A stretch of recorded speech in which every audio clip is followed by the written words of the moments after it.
ইটা মাছ ভুনা করব। টাটকা ইটা মাছ আর কি 1.5 কেজি ওজনের একটা ইটা মাছ নিয়ে আসছে ইলমার বাবা। তো সেটা আমি এখন ভুনা করব।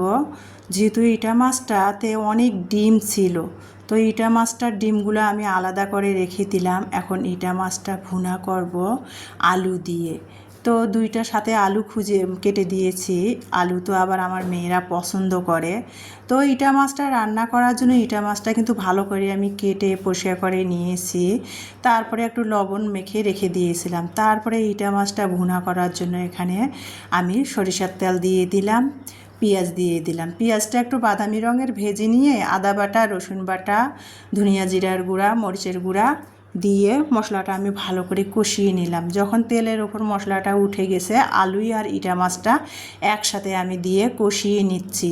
আর ইটা মাছ কিন্তু ভাজলে, যেহেতু নদীরই মাছ, কিছু কিছু মাছ আছে ভেজে রান্না করলে ভালো লাগে, আর কিছু কিছু মাছ আছে কষিয়ে রান্না করলে ভালো লাগে। যেমন এই যে ইটা মাছ বলেন বা বাছা মাছ, পাবদা মাছ, এই ধরনের মাছগুলা কিন্তু কষিয়ে রান্না করলেই আমার মনে হয় নদীর মাছ খুব মজা হয়।